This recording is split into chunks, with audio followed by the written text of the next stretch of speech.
కొంచెం ఈయనే అల్లరి అమ్మ ఇక్కడ ఒకటి అల్లరికి హుషారుకి చలాకితనానికి చిలిపితనానికి ఆ తేడా తెలుసుకుని చెప్పమ్మా.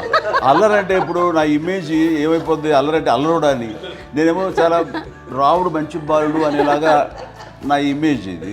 నేను అలాగే చెప్తుండేవాడిని. నా ఉద్దేశం అదే. నువ్వేమో అల్లరే నన్ను అంటే చలాకితనం అమ్మ అల్లరు అనుకునేది. లేదంటే ఎక్కువ హుషారు కానీ చాలా బాగుండేవాడు అబ్బాయి. ఇంట్లో పనులన్నీ నీకు సాయంగా ఉంటాయి. అవునండి, వాడే చేసేవాడు. అది ఇంట్లో ఎవరు ముట్టుకునేవాడు కాదు, మా నాగబాబు అస్సలు ముట్టుకునేవాడు కాదు.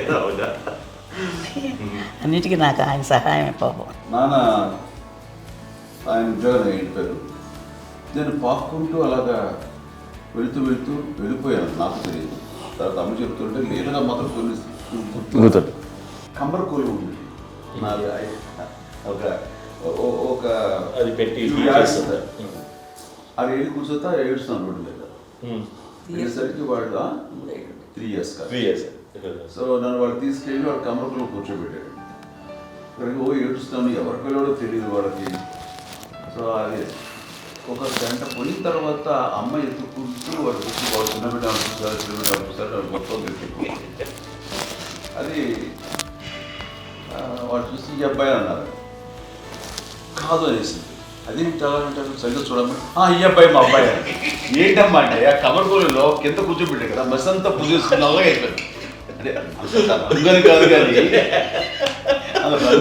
కానీ ఆ కబరపూలలో కూర్చోబెట్టేసరికి అవి మసిగిస్తూ ఇంకా నల్లగైపోయింది. అంత నలుపుడేసరికి నా బిడ్డ కాదని అమ్మ వెళ్ళిపోబోతుంది, మళ్ళీ ఏదో డౌట్ వచ్చి ఆగింది. అది కావు నేను నా బిడ్డ వేసాను. అప్పుడే చేసాడు థర్డ్ ఇస్ కట్టింగ్ డౌట్ నాకు.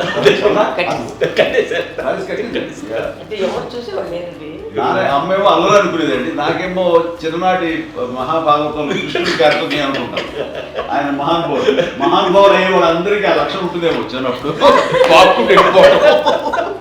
కొన్నిదల కుటుంబ సభ్యులు మంచి రుచులను ఆస్వాదిస్తారని, మంచి భోజనాలని ఆనందిస్తారని అందరికీ తెలుసు. చిన్నప్పుడు వీరి ఆహారపు అలవాట్లు ఎలా ఉండేవి? ఇదేవి ఎగిరేవి ఇవి ఎవ్రీ డే 2 పూట్ల ఉండాలండి.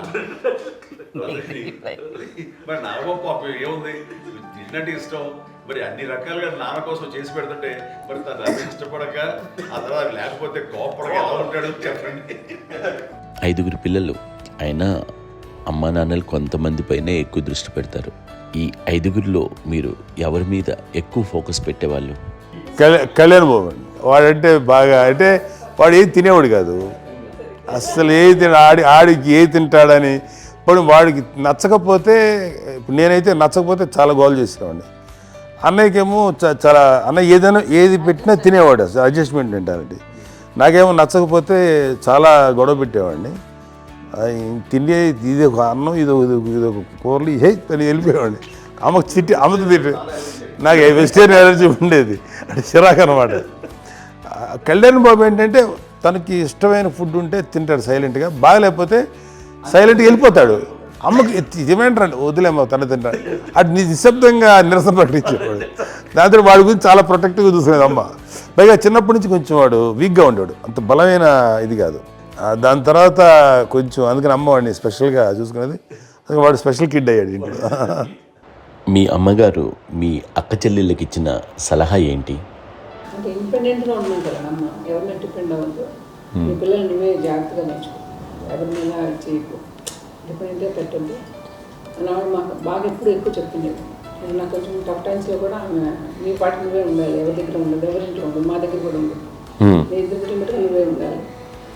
అది కష్టం కదండి అట్లా చెప్పడం. చెప్పాను చాలా తక్కువ చెప్పాను, బట్ నాకు అదే ఇచ్చే ధైర్యం. ఇండిపెండెంట్గా అట్లా ఒకరి దగ్గర ఉంటే నీ గౌరవం తగ్గిపోతుంది, ఎక్కడ ఉండదు. అది చాలా నాకు చాలా ఇన్స్పైరింగ్ ఉండేది అమ్మ మాటలు. అది ఇప్పుడు కూడా అది చాలా హ్యాపీగా అనిపిస్తుంది అని చెప్పింది. అంతే కదా, ఇప్పుడు మనకి ఏదైనా రోగాలు వస్తే చేస్తాను దాన్ని బాధపడుతుంది మనమే. బట్ తగ్గించేవాళ్ళు కన్సర్న్ చూపించే డాక్టర్స్ ఒట్టుకోలు కింద కింద ఉండొచ్చు, కానీ పోరాడాల్సింది మనమే. నాకు సార్ కొంచెం ఏదో ఒక డిప్రెస్డ్ ఇదేదో వస్తే ఫేజ్ ఒకటి, నేనేదో ఇంకా మా అందరి నుంచి నేను సపరేట్ అయిపోయినట్టు ఒక సిచ్యువేషన్ వచ్చినప్పుడు అమ్మ నన్ను పట్టుకుని I'm there for you. Yes ఎవరు నువ్వన్నా ఎస్ అన్న ఫ్రెండ్స్ కానీ ఎవరైనా సరే ఎప్పుడు కూడా అలోన్గా మటుకు అనుకోకు, నేను ఉన్నాను నీకు.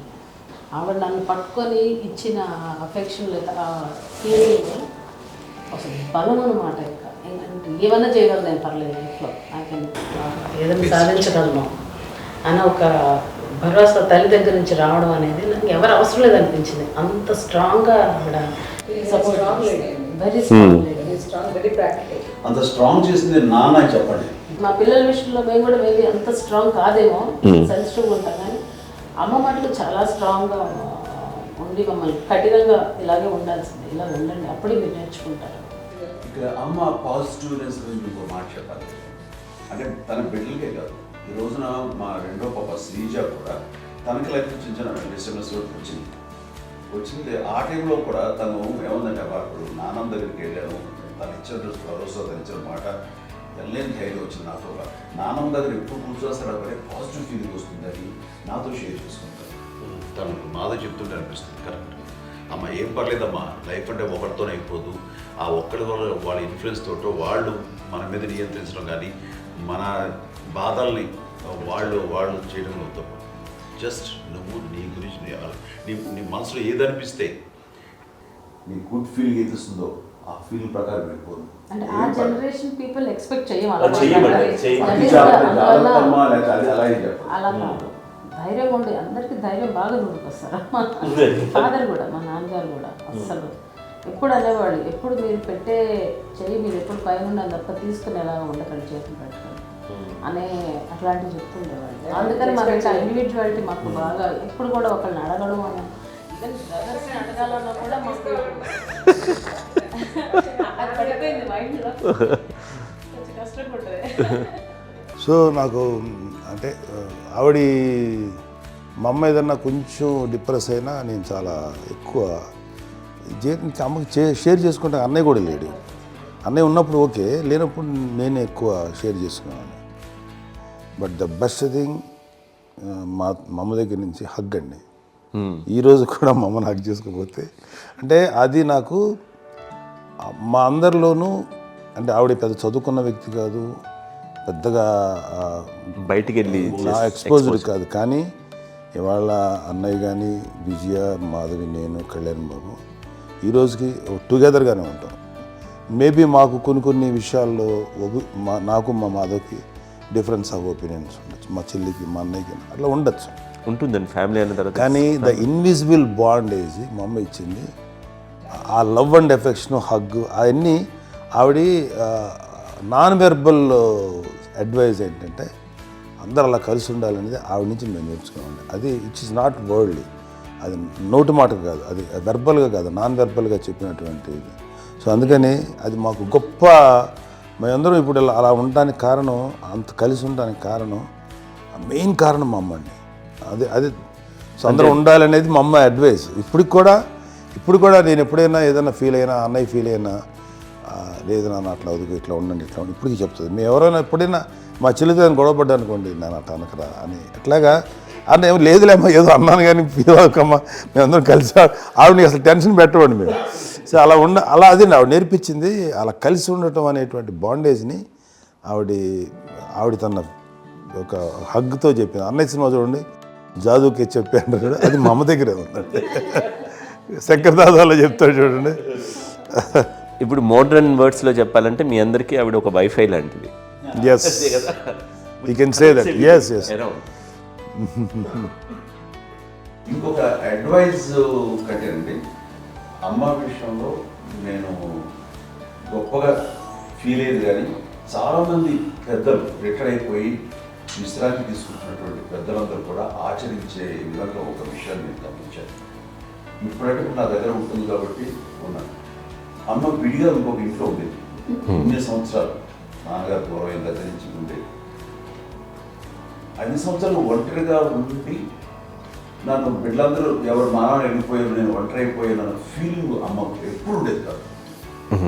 తర్వాత బిడ్డలు వాళ్ళ టైం బట్టి వచ్చి చూసుకుంటే సరిపోతుంది. అది వారమా, నెలక, 2 నెలక, అసలు ఒకసారి రాలేని పరిస్థితిలో ఉంటుంది. 5-6 నెలల పాటు ఇదే ఊళ్ళో ఉండి, పక్క వీధుల్లో ఉండి, ఎవరి పనులు వాళ్ళు బిజీగా ఉండి, ఎవరి షూటింగ్ వాళ్ళు బిజీగా ఉండి, ఎవరి ప్రొఫెషన్లో వాళ్ళు బిజీగా ఉండి తన సంసారం తను బిజీగా ఉంటాను ఒకసారి అమ్మ ఏమి ఫీల్ అవుతుంది, ఏంటమ్మా రావట్లేదు, అసలు పట్టించుకోవట్లేదు ఏంటి అంటే అంతేలేమ్మా అని ఇలాంటి నిరసన మాటలు కానీ ఈసరింపు మాటలు కానీ లేకపోతే న్యూనతాభావం కానీ ఇలాంటివి ఎప్పుడు అమ్మకు లేవండి. వచ్చారు అబ్బాయి ఏం చేసి పెట్టడా చెప్పండి అంటూ చాలా పాజిటివ్ ఉండి ఇప్పటికీ కూడా తను సపరేట్ కిచెన్ మా ఇంట్లో ఎంతో ఉంటుంది వేరే కిచెన్. ఎందుకంటే అమ్మకి మోస్ట్ స్ట్రెస్ బస్టర్ వచ్చేసినా లేకపోతే ఏదో రిలీఫ్ ఏంటంటే తన కిచెన్లో కూర్చొని వండి అందరికి పెట్టాం. ఇప్పటికీ కళ్యాణ్ బాబు అక్కడక్కడ తిరిగేసి ఎక్కడో చేసి నిరసన చేసి అన్ని రకాలు చేసి వస్తే అమ్మకి చాలా జాలి. ఆడేదో ఇంకా మేము గుడ్లా కష్టపడుతున్నాం కానీ ఆడి ఎండలో వెళ్ళేదో మీ టీవీలో వాటిలో అది ఎక్కువగా చూపించేసరికి వాడే కష్టపడతారు, మేము కష్టపడలేదు ఫీల్ అమ్మకి. అందులో వాడు రాగానే ఎలా వచ్చావా అని అమ్మ ఎక్కడ కళ్యాణ్ బాబు అంటే ముందు అమ్మను కానీ ఎక్కడ కళ్యాణ్ బాబు తను ఎక్కడ ఉంటాడు ఏ ఉంటాడు తెలుసు అది తెలిసిన తర్వాత ఎక్కడ తను వాడికి ఇష్టమైన బిర్యానీ అవి చేసి చక్కగా పంపించి అన్నీ చేస్తుంది. అట్లాగా బిడ్డలకి పెట్టడమే తప్ప బిడ్డల నుంచి ఈ వయసులో ఎక్స్పెక్ట్ చేయడం లేకపోగా కొంచెం పట్టించుకోవట్లేదు అనే ఒక న్యూనత భావంలోకి వెళ్ళిపోయి సైకలాజికల్ డిప్రెస్ అయ్యే మదర్ మొత్తం కాదు. ఆ రకంగా మాకందరికీ భరోసా. మేము కూడా పెద్ద అయినా బిడ్డలు వాళ్ళ ప్రవృత్తి ఉద్యోగరీత్యా వాళ్ళ వృత్తిరీత్యా వాళ్ళు దూరం అయిపోయి మనల్ని చాలా కమ్యూనికేషన్ గ్యాప్ వచ్చినా సరే బిడ్డలు నాకు దూరం అయిపోయి పట్టించుకోవట్లేదు. ఇలాగే చూసావా వెళ్ళి ఎంత ఇదిగా ఉదయ్యేవాళ్ళు గురించి ఇప్పుడు ఏమైపోయానో అన్న ఇంత కించిత్ బాధపడలేదు వాళ్ళకి అంటూ నెగిటివ్ సైడ్ ఆలోచించే విధానం లేనే లేదు. అది మా అందరికి ఎంత కంఫర్టబుల్ అంటే అంత అయితే కాదు. నేను చూసుకోకపోతే మాధవ చూసుకుని మాధవ లేకపోతే నాగబాబు వెళ్తుంటాడు కడియడం వల్ల మా విజయ్ చూసుకుంటున్నది సరే నాకు కళ్యాణ్ బాబు తను చూసుకుంటుంటాడు. ఇలా ఎవరో కూడా వెళ్తూ ఉంటాం. అమ్మ మాత్రం అది వెరీ గుడ్ హెల్దీ. నేను చాలా మంది తల్లిదండ్రులు చూశాను, అవును వాళ్ళు చాలా ఇబ్బంది పడుతూ ఉంటారు. పట్టించుకోవట్లేదు మేము అర్థం చేసుకోగలము కానీ వాళ్ళు వస్తే బాగుంటుంది కదా అనేది ఉంటుంది. ఫీల్ అవుతారు. అవును అలాంటి ఫీలింగ్ ఏం లేదు. పైగా బిడ్డలు వస్తే వాళ్ళు ఏం చేసి పెట్టాలా అనే ఆలోచన. అది వెరీ హెల్దీ.